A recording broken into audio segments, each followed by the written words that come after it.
First thing we want to do is check to make sure the rotors are untied. People have started up helicopters before with the rotors tied up, and essentially you scrap the helicopter as soon as you turn that key, so always double check your rotors. Seatbelts are fastened. Fuel shutoff valve is on. At this point, cyclic and collective frictions will be off. Make sure they have free travel, no binding, no grinding. Full movement, full play. And then frictions back on. Pedals, freedom of movement. Throttle, full open, full close. And then quarter D10 close. Make sure that governor and landing light, make sure they are off.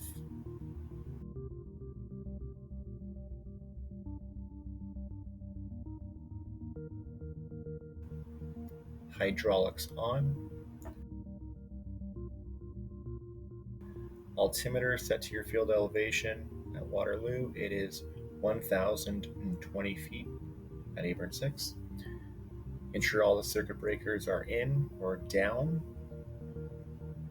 All switches and clutch are off or disengaged. Avionics off.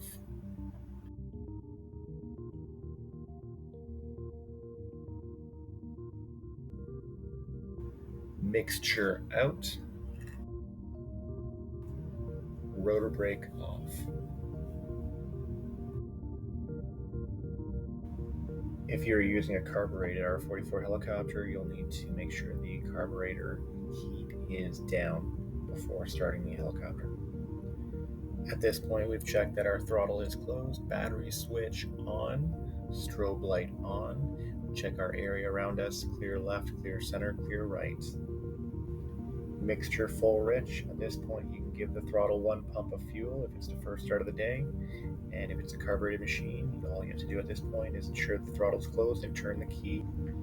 In a fuel injected machine, you're going to want to push the mixture all the way in. Turn the key all the way to prime for 5 seconds. Leave the key to both.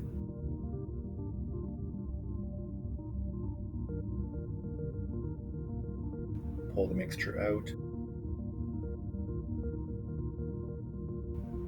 With your right hand on the cyclic, initiate the starter. And once you hear the engine begin to catch, push the mixture back in. As soon as the engine fires up, all my switches go up, including the clutch switch, the avionics, alternator, and nav lights, as well as the mixture guard. At this point, the 4 things I'm looking for is blades turning in 5 seconds, starter on light is out, roll the throttle up to 55 or 60%, and engine oil pressure is in the green.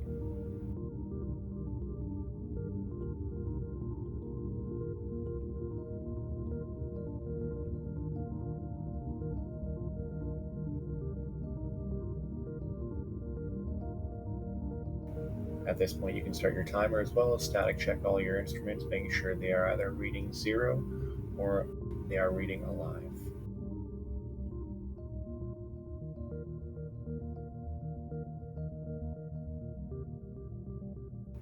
Fuel is sufficient for the flight, and temperatures and pressures are in the green.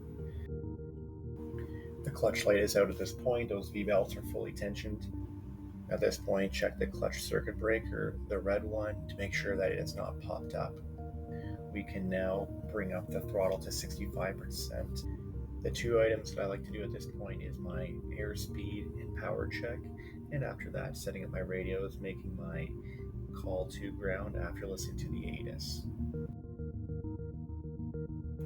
The cylinder head temperature at this point has warmed up. We are rolling up our throttle to 75% and doing our magneto check here.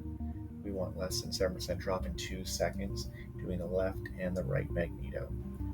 With a carbureted machine, we want to pull up the carb heat all the way, making sure that the carb heat gauge is working and the needle is moving out of the element. At this point, we're going to do the hydraulic test. First thing we do is cyclic friction off, and then hydraulic switch off on the cyclic, and we're looking for a 1/2 inch movement forward and back on the cyclic. we're going to do the spry clutch test, where we roll up the throttle to about 75 to 80%, then roll it down quickly to get a needle split between the engine and the rotor needles. Governor on at this point, and then we're going to roll up to 80%. The governor will catch and it'll bring us up to flight idle at 101%. And then we're going to do our low rotor RPM check. Collective friction off, raise up the collective half an inch, and then gently roll down that throttle below 97% to get the light and the horn. And then we come back up to 101% and we do our final check, which is the hydraulic pre-takeoff check. 1 inch forward, quickly 2 inches back to make sure there is no binding hydraulic system, and then we are safe to take off.